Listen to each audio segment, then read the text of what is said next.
आउज़ुबिल्लाहि मिनश्शैतानिर्रजीम बिस्मिल्लाहिर्रहमानिर्रहीम। मुअज़्ज़ज़ हातिन हज़रात, GK valley में मैं आपको खुशामदीद कहता हूँ। तो आज का जो टॉपिक है वो मोंटेगो चम्सफोर्ड रिफॉर्म्स है। इंशाअल्लाह इसको हम डिटेल के साथ डिस्कस करेंगे और मैं आपको दावे के साथ कहता हूँ, कोई भी यूट्यूब के ऊपर आपको ऐसी वीडियो नहीं मिलेगी जिसमें इतनी डिटेल के साथ आपको समझाया गया हो। यानी मैं अलिफ से लेकर आपको ये तक पूरी टॉपिक को क्लियर करने की इंशाअल्लाह कोशिश करूँगा। इंशाअल्लाह आपको मज़ा आएगा। देखो जी, जो मोंटेगो जो थे वो थे सेक्रेटरी स्टेट फॉर इंडिया और जो चम्सफोर्ड थे वो वायसराय हिंद थे और इसको जो गवर्नर जनरल भी इनको आमतौर के ऊपर कहा जाता है। चम्सफोर्ड 1916 से लेकर 1921 ईस्वी तक वो यहाँ के वायसराय रहे हैं। जबकि मोंटेगो जो थे ये चंद साल ही रहे हैं, तो खिलाफत के मसले के ऊपर उन्होंने यहाँ के हिंदुस्तानियों के मुसलमानों की हमायत की थी, जिसकी वजह से उनको दस्तबरदार होना पड़ा था। तो अब हम इसको इंडियन काउंसिल एक्ट 1919 भी बोलते हैं। आपसे गुजारिश ये है कि अगर आपने मेरे चैनल को सब्सक्राइब नहीं किया, बराए मेहरबानी आप मेरे चैनल को सब्सक्राइब कर लें। अब हम चलते हैं थोड़ा सा बैकग्राउंड के बारे में। जी, इसके बैकग्राउंड में मैंने लिखा है वर्ल्ड वार वन, पहले मैंने स्लाइड दी है। तो वर्ल्ड वार वन 1914 से लेकर 1918 तक ये जारी रही है और यहाँ के जो इंडियन सोल्जर थे उन्होंने ब्रिटिश आर्मी का साथ दिया था और मुख्तलिफ़ दुनिया के हिस्सों में वो लड़ी थी, यूरोप, एलिया में, मेसोपोटामिया में, तो बहुत ज़्यादा उनकी खिदमत थी। तो यहाँ के लोगों ने और यहाँ की जो सियासी जमातों ने वर्ल्ड वार वन में जो ब्रिटिश का साथ देने का वादा किया था और ये मुतालबा रखा था कि जंग के इख्तिताम पर यहाँ पर नई रिफॉर्म्स इंट्रोड्यूस की जाएंगी और यहाँ पर एक ख़ुद मुख्तियार गवर्नमेंट कायम की जाएगी। तो ये था। और आपको बताता चलूँ कि हिंदुस्तान की आर्मी ब्रिटिश जो फतूहात उसमें या इस आर्मी का बहुत बड़ा हाथ था। बैतुल मुक़द्दस में जो फ़ौजें दाखिल हुई थी उस आर्मी का 80% जो हिस्सा था वो इंडियन मुस्लिम के ऊपर मुश्तमिल था। तो इसके बाद हम बात करते हैं उसकी जो दूसरी रीज़न है वो लखनऊ पैक्ट। लखनऊ पैक्ट से मैं पहले कुछ और भी आपको रीज़न बताना चाहूँगा। तो बैकग्राउंड के बारे में मैंने एक वीडियो बनाई है, लेकिन फिर भी मैं आपको चंद सीधा बातें आपको बता सकता हूँ। 1913 ईस्वी में जो कांग्रेस ने नई रिफॉर्म्स का मुतालबा किया था और उसने एक वफ़द इंडिया कौंसिल की इस्लाह की जो तजावीज़ लेकर उसने इंग्लिस्तान भेजा था, जिसमें कायद-ए-आज़म मोहम्मद अली जिन्ना भी शामिल थे। अब पहले जंग अज़ीम से कबल ही जो नई रिफॉर्म्स का जो मुतालबा काफ़ी ज़्यादा वो ज़ोर पकड़ चुका था और क्योंकि जंग अज़ीम में अंग्रेज़ों की जो नाकामी, शुरू में उनको बहुत ज़्यादा नाकामियों का सामना करना पड़ा था और कमज़ोर पोजीशन थी, जिसकी वजह से जो यहाँ के हिंदुस्तानी के मकामी बाशिंदे थे उन्होंने उनको प्रेशर डालने के लिए मज़ीद नई रिफॉर्म्स का मुतालबा किया था। 1915 ईस्वी में जो गोपाल कृष्ण गोखले थे उन्होंने अपनी मौत से चंद रोज़ कबल एक स्कीम मरतब की थी जिसे गोखले के सियासी अहदनामे यानी पॉलिटिकल टेस्टामेंट ऑफ गोखले का नाम दिया गया था। इसमें गोखले ने जो प्रोविजनल जो ख़ुद मुख्तारी का मुतालबा किया था कि सूबों को ख़ुद मुख्तार किया जाए। इनके अल्फाज में जो सूबाई ख़ुद मुख्तारी जंग के तमाम पर हिंदुस्तान के अवाम के लिए एक मुनासिब अतिया होगी। इसके अलावा आप कह सकते हैं कि एक होम रूल लीग थी जिसमें मिसेस बेसेंट ने भी दाखिली खुद मुख्तारी का मुतालबा किया था और 1916 ईस्वी के साल में ये जो इस्लाहात थी दस्तूरी यानी कॉन्स्टिट्यूशनल रिफॉर्म्स थी वो नज़र आ रहा था कि अब ये होंगी। इसके अलावा एम्पेरिकल लेजिस्लेटिव काउंसिल थी, उसके 19 जो थे वो इलेक्टेड मेंबर थे। उन्होंने एक मुतफ़िका याददाश्त पेश की थी जिसको बरतानी हुकूमत के लिए मुस्तरद करना कोई आसान काम नहीं था। अच्छा, उसमें कौन कौन सी चीज़ें शामिल थी जो अभी थोड़ा बैकग्राउंड चल ही पड़ा है, मैं आपको बताता चलूँ, क्योंकि बहुत सारे लोग वो प्रीवियस वीडियो देखने की वो जिसारत नहीं करते। चलो थोड़ा बहुत मैं आपको यहाँ पर एक जो ग्राउंड है उसको सेट करूँगा, इंशाल्लाह आपको मज़ा आएगा। सूबाई और मरकज़ी जो इंतज़ामी कौंसिल में कम से कम निसफ़ अरकान मुंतखब होने चाहिए। ये जो एम्पेरिकल लेजिस्लेटिव के जो 19 जो इलेक्टिव मेंबर थे, उन्होंने ये जो एक जो मेमोरेंडम पेश किया था उसमें ये मुतालबे थे। तो तमाम कानून साज मजालिस में मुंतखब अरकान जो इलेक्टिव मेंबर हैं उनकी जो तादाद नामज़द अरकान से ज़्यादा हो, यानी जो नॉमिनेटेड है ना, जो वासराय की तरफ से या मुख्तलिफ चैम्बर्स उन्होंने जो क्राइटेरिया बनाया था तो वो नॉमिनेट होकर आते थे, उनसे जो मुंतखब अरकान की तादाद क्या होनी चाहिए, ज़्यादा होनी चाहिए। फिर उन्होंने कहा था जो सेक्रेटरी स्टेट फॉर इंडिया है उसकी जो कौंसिल को उसको तोड़ देना चाहिए, उसको ख़त्म कर देना चाहिए। तो मुल्क को डोमिनेंट स्टेटस यानी दर्जा 9 बाद दिया जाए। मुल्क में वफाकी तर्ज की हुकूमत कायम की जाए। हिंदुस्तानियों को असला रखने और फ़ौज में भर्ती होने के बराबर हकूक़ यूरोपीय लोगों के बराबर दिए जाएं। और ये काफ़ी ज़्यादा एक ये मुतालबा एक मायने रखता था। फिर अगली आज लखनऊ पैक्ट आ जाता है जी। लखनऊ पैक्ट में आपको पता है ये हिंदुस्तान की हिस्ट्री में मुस्लिम और हिंदू यूनिटी यहीं पर हुई थी और यहाँ खिलाफत मूवमेंट में देखने में आई, लेकिन कॉन्स्टिट्यूशनल लेवल के ऊपर लखनऊ पैक्ट ये हिंदू और मुस्लिम यूनिटी का एक बहुत इत्तेहाद का एक बहुत बड़ा एक मज़हर था।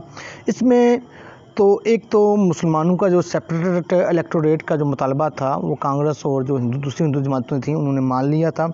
इसके अलावा उन्होंने फिर इसमें एक नई जो कॉन्स्टिट्यूशन बनाने की तजावीज़ भी पेश की थी कि अब जो नया जो कॉन्स्टिट्यूशन बने वो इन चीज़ों के ऊपर मुश्तमिल होना चाहिए, जो आगे हम इंशाल्लाह उसको हम डिटेल के साथ डिस्कस करेंगे। लखनऊ पैक्ट के ऊपर वैसे मैंने एक वीडियो बनाई, अगर उसको आप डिटेल के साथ देखना चाहते हैं तो वो आप वीडियो देख सकते हैं। अब हम आगे चलते हैं जी। इसके मज़ीद अब अगस्त डिक्लेरेशन 1917 जो 1917 का अगस्त डिक्लेरेशन क्या है उसको हम पढ़ेंगे। ये 20 अगस्त 1917 में जो मोंटेगो था उसने ब्रिटिश पार्लियामेंट में ये डिक्लेरेशन पेश किया था और उसने ये कहा था कि बरसगीर में एक हम रिस्पॉन्सिबल गवर्नमेंट जो कायम करेंगे, जो यानी जवाबदेह, जो बरतानी सल्तनत का एक लाजमी हिस्सा होगी। इस रिस्पॉन्सिबल गवर्नमेंट से क्या मुराद है? इससे मुराद ये है ऐसी हुकूमत जो आवाम के सामने जवाबदेह हो, यानी जो इलेक्शन के ज़रिए मुंतखब होकर आए, इससे ये मुराद थी। तो इस मकसद के हसूल के लिए मुल्की इंतज़ामात को आहिस्ता आहिस्ता जो मकामी बशिंदे जो नेटिव्स हैं उनके हाथ में दे दिया जाएगा और ख़ुद अख्तियारी अदारों को तरक्की दी जाएगी। और ये जो काम हैं ये बतदरीज किए जाएंगे, यानी स्टेप बाय स्टेप इनको हम ये लेकर चलेंगे।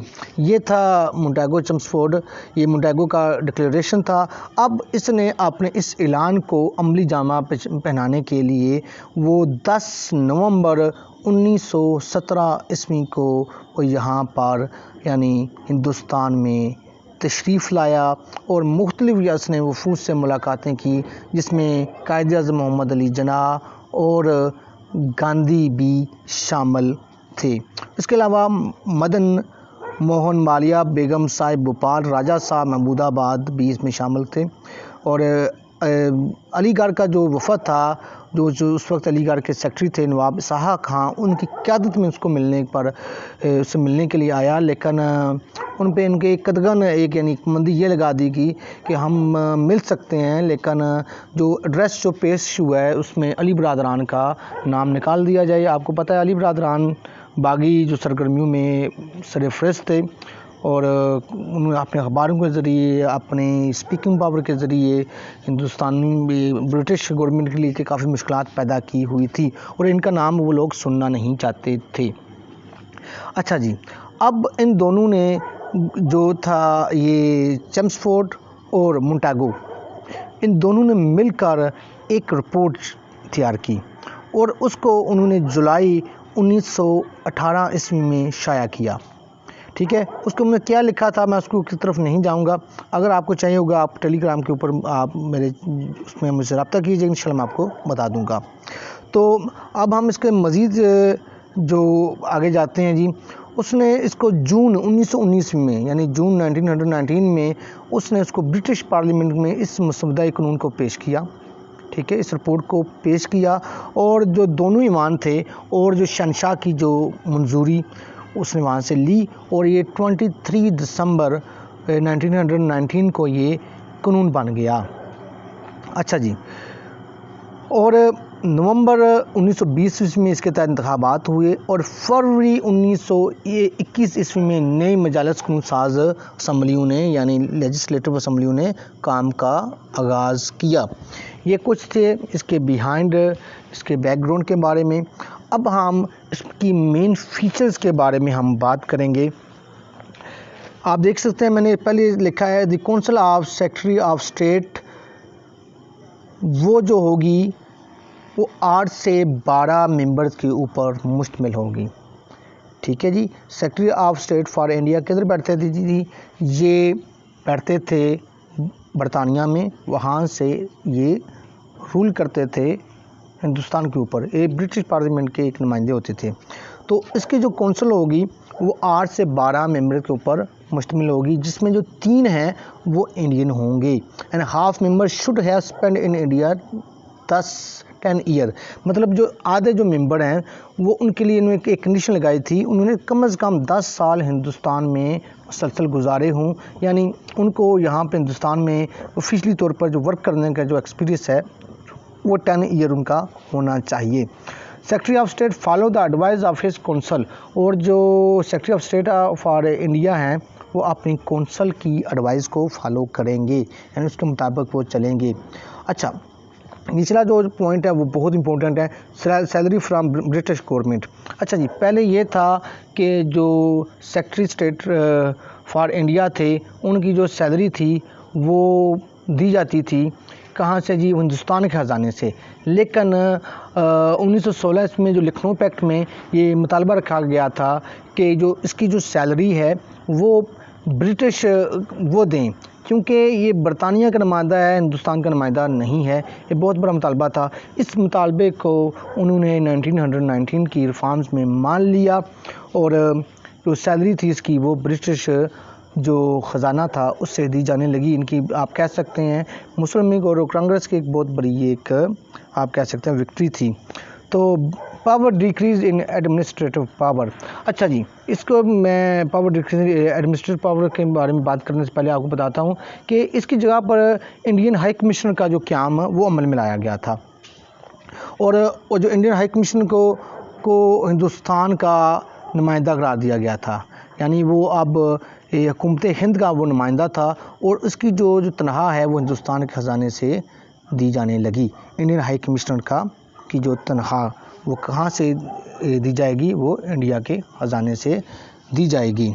अच्छा जी, जो चीज़ें जो सूबों को दे दी गई थी उसको हम ट्रांसफ़र मैटर कहा जाए कहते हैं, उसमें जो सेक्रेटरी स्टेट फॉर इंडिया का जो उसके बाद कंट्रोल है उसको ख़त्म कर दिया। उसको हम ट्रांसफ़र मैटर इंशाल्लाह हम इसको आगे उसको डिटेल के साथ डिस्कस करेंगे, यानी मतलब सूबों के ऊपर उसका काफ़ी ज़्यादा उसका कंट्रोल कम कर दिया गया, लेकिन फिर भी उसके पास काफ़ी पावर्स थी, उसकी पावर को रखा गया। अच्छा, सेंट्रल लेजिस्लेटिव काउंसिल के हम बारे में हम बात करेंगे। जो मरकज़ी जो कानून साज असम्बली हैं उनको 2 हिस्सों में बनाया गया था। एक थी council of the state upper house, एक थी लेजिस्लेटिव असम्बली लोअर हाउस। अच्छा जी, इसको हम कहते हैं बाई कैमरल सिस्टम। बाई का मतलब होता है 2, ठीक है, यानी 2 जो ईवानों के ऊपर जो मुश्तमिल होती हैं लेजिस्लेटिव असम्बलियाँ, यानी ऐसा सिस्टम जिसमें 2 ईमान हो उसको हम बोलते हैं बाई कैमरल सिस्टम बोलते हैं। ठीक है जी, एक काउंसिल स्टेट अपर हाउस थी, एक लोअर हाउस लेजिस्लेटिव असम्बली। इसके बारे में हम डिटेल के साथ बात करते हैं। जो council of the state upper house थी उसका जो टेन्योर रखा गया था वो 5 साल था। इंशाल्लाह ये कैसे वर्क करती थी ये भी मैं आपको मुकम्मल आपको बताऊंगा, परेशान नहीं होना, वीडियो आपने पूरी देखनी है। इसका जो टेन्योर था वो 5 साल रखा गया था और जो टोटल सीट थी इसकी वो 60 सीट थी, जिसमें जो इलेक्टेड थे वो 33 थे और जो नॉमिनेटेड थे वो थे 27 थे, और जिसमें 17 ऑफिशियल थे, जो 10 थे वो नॉन ऑफिशियल थे। यानी एक जो एम्पेरिकल लेजिस्लेटिव की जो डिमांड थी, जो ऑफिशियल की मेजॉरिटी होनी चाहिए, वो भी मान ली गई थी। यहाँ से मुझे गलती हुई, 10 लिखना था। तो ये इसका कुछ सिनेरियोज था, और इलेक्टेड में कौन कौन से हैं आगे इंशाल्लाह वो एक नेक्स्ट स्लाइड में मैं कवर करता हूँ वो भी। अच्छा, जो लोअर हाउस था उसका जो टेन्योर 3 साल रखा गया था। इसकी जो टोटल सीट थी 144, और बाज़ बुक्स में 145 भी आता है। तो ये एक में एक थोड़ा है वो बेसिकली इसकी रीज़न है। तो 145 भी हैं, 144 भी हैं। तो उसमें इलेक्टेड थे जो 103 थे, जो बाकी थे वो नॉमिनेटेड थे, यानी 41 या 42 क्या थे वो नॉमिनेटेड थे। जिसमें ऑफिशियल जो थे उसमें जो उसमें आपके 26 ऑफिशियल थे और 15 नॉमिनेटेड थे। तो ये एक क्या थी ये। अब हम आगे चलते हैं, इसको हम बाद में देखते हैं। इसको seat distribution of elected member, जो इलेक्टेड मेंबर होते थे उनकी सीट डिस्ट्रीब्यूट कैसे होती थी। देखो जी, मैंने आपको बताया जो लोअर हाउसेज में कितने थे, 145 थे या 144 मेंबर्स थे। तो उसमें 103 मेंबर्स जो इलेक्टेड थे, उसमें जो जनरल जो सीट थी 52 थी, यानी जिसमें सब आ जाते हैं, जिसमें सब हिस्सा सिलेक्शन में ले सकते हैं। तो उसमें जो यूरोपियन थे वो 9 थे, और लैंड लॉर्ड्स थे उसकी सीट कितनी थी, वो 7 थी। एक मैं बात आपको बताता चलूँ, ये जो जितने भी इलेक्शन होते थे, ये इन कुछ लोगों को, ख़ास लोगों को जो वोट का हक था, अधिकार था, वो लोग जिनके पास 3,000 रुपये हों, और जो टैक्स पेयर हों, लैंड लॉर्ड्स हों, बहुत ज़्यादा एजुकेटेड पर्सन हों, वही लोग वो दे पाते थे वोट। इसमें जो सिर्फ चंद हज़ार यानी 20 से 30,000 तक के लोग थे जो वोट वो कास्ट कर सकते थे, बाकी वो लोग वोट नहीं कास्ट कर सकते थे। लेकिन फिर भी आज की तरह के नहीं, जो आप जो 18 साल का जो कोई भी फ़र्द है वो वोट का हक हासिल रखता, ये नहीं था। चंद मखसूस लोगों को इसमें वोट देने का हक दिया गया, और उनकी तादाद बहुत कम थी। तो अब इसमें जो मज़ीद हम डिस्कस करेंगे, जो आप मुसलमानों को, आपको पता है वो सेपरेट इलेक्टोरेट भी दिया गया था, उसमें मुसलमानों की कितनी सीटें थी, 30 रखी गई। तो 1/3 जो इंडियन कांग्रेस की थी जो सीट्स थी वो 4 थी, जो 6 थे वो 2 थे। इस तरीके से ये टोटल सीट्स डिस्ट्रीब्यूट हुई थी। इनको आपने याद रखना है, ये बहुत इम्पोर्टेंट है। ख़ास तौर के ऊपर आपने जो मुस्लिम को जो सीट दी गई थी उसको आपने सही तरीके से आपने याद रखना है। तो जी, अपर हाउस जो सीट डिस्ट्रीब्यूशन थी उसमें जो जनरल सीट थी वो 13 थी, और जो मुस्लिम को दी गई थी वो 11 थी, जो यूरोपियन को दी गई थी वो 3 थी, और चैम्बर ऑफ कॉमर्स को जो सीट्स मिली थी वो 3 थी, और 6 को दी गई थी, इसमें वो 1 सीट दी गई थी। इस तरीके से ये 60 सीटें पूरी होती हैं। अच्छा, अब जो मोस्ट इम्पोर्टेंट है, मैंने आपको बताया था कि how these legislative assemblies work. ये जो लेजिस्लेटिव असम्बलीज कैसे काम करती थी उस वक्त के ज़माने में, वर्क का लफ्ज़ यूज़ करना चाहिए था मुझे। तो देखो जी, जो both houses have equal legislative powers, जो दोनों जो हाउस थे उनके पास एक जैसी लेजिस्लेटिव पावर थी। Lower house as veto power. एक मेजर जो डिफरेंस था जिसमें ये था कि जो लोअर हाउस था, माने ज़ेरी जिसको हम बोलते हैं, उसके पास वीटो पावर थी। तो अपर हाउस के पास किसी को यानी फाइनेंशियल मैटर को वीटो करने की पावर नहीं थी। ये वीटो पावर किसके बारे में थी, फाइनेंशियल मैटर के बारे में थी। अच्छा, अगर कोई बिल पेश एक असम्बली में होता है, फिर दोनों असम्बली से मंजूर होना ज़रूरी था, वो चीज़ टाई हो जाती है, यानी बराबर बराबर काम आ जाता है। अब क्या होगा, अब जो ये होगा कि गवर्नर जनरल एक जॉइंट मीटिंग बुलाएगा, ठीक है, और दोनों की यानी दोनों हाउसेस की एक जॉइंट मीटिंग होगी, जिसका चेयरपर्सन कौन होगा, गवर्नर जनरल होगा। जो अब मेजॉरिटी वोटिंग के फैसला होगा कि बिल को पास करना है या नहीं करना है।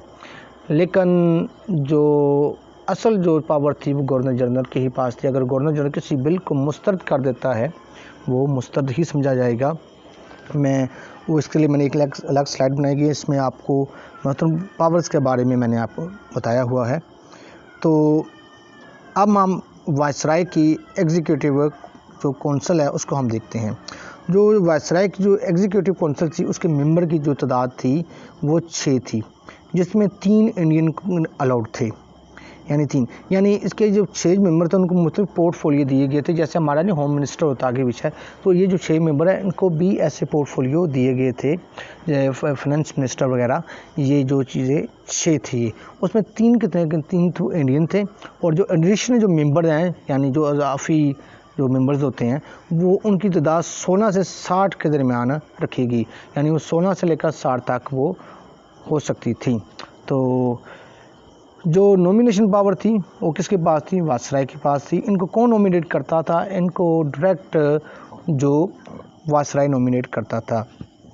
उनके लिए भी कंडीशन वही थी कि 10 साल उन्होंने इंडिया में गुजारे होने चाहिए, यानी इसमें वही बंदे आते थे जो वायसराय के पसंदीदा होते थे। तो अगर हम मज़ीद बात करें जो वायसराय के इख्तियारात के बारे में, तो अगर कोई कानून दोनों हाउसेस से पास भी हो जाता है, तो अगर उसको वायसराय रिजेक्ट कर देता है, तो यानी मतलब वीटो कर देता है, तो वो कानून नहीं बन सकता था। वायसराय के दस्तखत की ज़रूरत थी, यानी बग़ैर वायसराय के दस्तखत के कोई अगर कोई लेजिस्लेटिव असम्बली कानून बना भी लेते हैं वो नहीं पास हो सकता था जब तक गवर्नर जनरल उसके ऊपर साइन ना करे। इसके अलावा जो मालिया है, मजहबी अमूर है, यानी आप कह सकते हैं रिलीजियस अफेयर है, फॉरेन अफेयर है, हर्जा पीसी है, और जो फ़ौजी मामलात के मुतल्लक कोई भी बिल ईवान में पेश होने से पहले उसको के लिए गवर्नर जनरल की मंजूरी हासिल करना ज़रूरी था, क्योंकि अगर गवर्नर जनरल पे इन चीज़ों के ऊपर अगर वो मंजूरी नहीं देता, नहीं साइन करता, वो पेश भी नहीं हो सकता था। अब जो बजट है वो 2 हिस्सों के ऊपर तकसीम था। एक बजट का वो हिस्सा था जो ईवान में ज़ेर बहस लाया जा सकता था, यानी, और जो दूसरा वो उसके ऊपर बहस नहीं की जा सकती थी इन लेजिस्लेटिव असम्बलीज़ में, तो ना ही उसके ऊपर वो रायशुमारी हो सकती थी। अगर कोई हिस्सा तो दोनों ईवानों से मुस्तरद हो गया, कोई बिल पेश किया, अब दोनों ईवानों ने उसको रिजेक्ट कर दिया। अब गवर्नर जनरल अगर उसको अहम समझता है तो वो एक खुसूसी हुक्म के ऊपर, ठीक है, एक पार्टिकुलर आर्डर के ज़रिए उसको वो बहाल करने का इख्तियार रखता था। तो असल जो सरचश्मा था वो गवर्नर जनरल ही था। जो कुछ नीचे था वो गवर्नर जनरल के बगैर अधूरा था, मतलब बनाया गया था सेटअप, लेकिन उसको के पास पावर नहीं थी। पावर गवर्नर जनरल के ही पास थी। वो जब चाहे वो मजलिस कानून-साज़ असम्बली को बुला ले, ठीक है, जब चाहे इन असम्बलीज़ को मुलतवी कर दे, मतलब उसको मुकम्मल कानून साज़ी के ऊपर उसको अख्तियार था। अच्छा, अब ये वो कोई भी ऑर्डिनेंस 6 महीने के लिए जारी कर सकता। आज भी हमारे पाकिस्तान में भी है कोई भी ऑर्डिनेंस 6 मंथ के लिए, जो सदर है या वज़ीर आज़म उसको वो जारी कर सकता है। ये भी उसके पास ये पावर थी कि वो किसी ऑर्डिनेंस को 6 महीने के लिए जारी कर सकता था, और उसके पास इतना अख्तियार था कि तमाम फैसलों को बदल सकता था, लेकिन उसके किसी हुक्म को बदलने की ताकत और अख्तियार किसी के पास नहीं था। इसके अलावा जो गवर्नर थे, उनका जो सूबाई गवर्नर था, उनका तकर्रर भी कौन करता था? वायसराय ही करता था, और वो भी वायसराय के ही वो अंडर थे, और वायसराय क्या था? सेक्रेटरी स्टेट फॉर इंडिया के अंडर था। लो जी, अब हम बात करते हैं प्रोविजनल लेजिस्लेटिव काउंसिल के बारे में। तो पहले मैं आपको बताया कि यहाँ प्रोविजन में यूनिकैमरल सिस्टम राज किया गया था। यूनि माने एक ईवान के ऊपर जो सिस्टम मुश्तमिल होता है उसको यूनिकैमरल, यूनि माने होता है एक होता है, तो उसको हम यूनिकैमरल सिस्टम बोलते हैं। अच्छा जी, अब जो शोबाजात जो डायरकी को हम डिस्कस करते हैं, तो इसमें जो शोबाजात थे वो 2 हिस्सों में तकसीम किए गए थे। एक थे सेंट्रल सब्जेक्ट, एक थे प्रोविजनल सब्जेक्ट। अच्छा जी, सेंट्रल सब्जेक्ट कौन से थे? सेंट्रल सब्जेक्ट में आ जाता है दफ़ा, आ जाता है हार्जा पुलिस आ जाती है, डिफेंस, फॉरेन अफेयर्स आ जाता है, डाको तार मतलब ये जो आपका पोस्ट ऑफिस वगैरह का सिस्टम है, करेंसी आ जाती है, रेलवे आ जाती है, आपकी तजारत आ जाती है, फौजदारी दीवानी जो मामलात हैं, ये सारे ये क्या तकरीबन ये 41 या 42 बनते हैं, ये जो सेंट्रल सब्जेक्ट रखे गए थे। तो उसके अलावा बाकी जो लोकल सेल्फ गवर्नमेंट सफाई से आबपाशी, मालिया की वसूली, मतलब टैक्स वगैरह का जो कलेक्शन है, एग्रीकल्चर है, जंगलात है, क़याम अमन है, यानी मतलब पीस का जो क़याम है, ये सब ये सूबाई शोबा जात करार पाए, जैसे हमारी 18 अमेंडमेंट हुई है। इसमें अब सूबाई शोबा जात में भी 2 हिस्से थे, एक थे ट्रांसफ़र्ड सब्जेक्ट थे, एक थे रिज़र्व सब्जेक्ट। ट्रांसफ़र्ड सब्जेक्ट वो थे जिनको मकामी जो वज़रा थे उनकी तहवील में दिया गया था, लेकिन इनका भी हेड कौन था, वो गवर्नर जनरल ही था। और जो रिज़र्व सब्जेक्ट वो थे जिनके जो गवर्नर के ही पास थे, गवर्नर उसकी जो काउंसिल होती थी उसको डील करती थी। अच्छा जी, ट्रांसफ़र सब्जेक्ट में लोकल सेल्फ गवर्नमेंट आ जाता है, इमराज वगैरह का जो निज़ाम आ जाता है उसके ऊपर कंट्रोल, पानी वगैरह का जो निज़ाम है, सनती अमूर है, बिजली है, सनती तनाज़ात का हल है, अस्पतालों और पागलखानों का निज़ाम है, तलीम, रफ़ा आमा के काम है, कोऑपरेटिव सोसाइटियाँ, जंगलात वगैरह शामिल थे। जबकि जो रिज़र्व थे उसमें जो मेन जो पावर्स हैं, यानी अदलिया होगी, पुलिस होगी, तो नहरों का निज़ाम हो गया, बिजली पानी के जो ज़खायर हैं, मालिया यानी टैक्स है, एग्रीकल्चर है, प्रेस और जो न्यूज़पेपर्स हैं उनके ऊपर कंट्रोल, जेल वगैरह कारखाना की देखभाल में शामिल थे। अच्छा जी, अब जो सूबाई असम्बली में क्या था, जो 70% लोग थे अब इलेक्टेड होते थे, वो 30% क्या थे, वो नॉमिनेटेड होते थे। फॉर एग्ज़ाम्पल जो बंगाल के असम्बली में 140 जो उनकी तादाद मुकर्रर की, उसमें जो 70% थे वो क्या थे, वो इलेक्टेड थे, और 30% क्या थे, नामज़द थे यानी नॉमिनेट थे। अच्छा जी, और नॉमिनेटिव में 20% जो थे वो सरकारी ऑफिसर थे, ऑफिशियल ऑफिसर थे, और जो 10% थे वो नॉन ऑफिशियल लोग थे। अच्छा, अब सूबाई जो लेजिस्लेटिव असम्बली थी उनकी मुद्दत का 3 साल उनकी मुद्दत रखी गई। और अब ये भी, इसमें भी ये था, दोनों ट्रांसफ़र सब्जेक्ट हैं या रिज़र्व सब्जेक्ट, दोनों का जो चेयरपर्सन था वो कौन था, गवर्नर ही था। और गवर्नर जिसको कोई कानून पास हो भी जाता है, गवर्नर चाहे उसको रिजेक्ट भी कर सकता था। अगर गवर्नर ने पास कर दिया, आगे जो गवर्नर जनरल था उसको वो रिजेक्ट कर सकता था। फिर सूबाई कानून साज असम्बली के ऊपर गवर्नर जनरल का यानी मुकम्मल कंट्रोल रखा गया था। अगर वो चाहे वो खुद भी जो इनको जो ट्रांसफ़र जो उनको कुछ चीज़ें जो की गई थी उनमें भी अगर चाहे तो वो अपनी मर्ज़ी से वहाँ पर कोई ना कोई वो कानून ला बनाकर उनके ऊपर थोप सकता था। मतलब है कह सकते हैं कि इसके ऊपर मुकम्मल जो कंट्रोल जो ब्रिटिश ने खुद रखा था।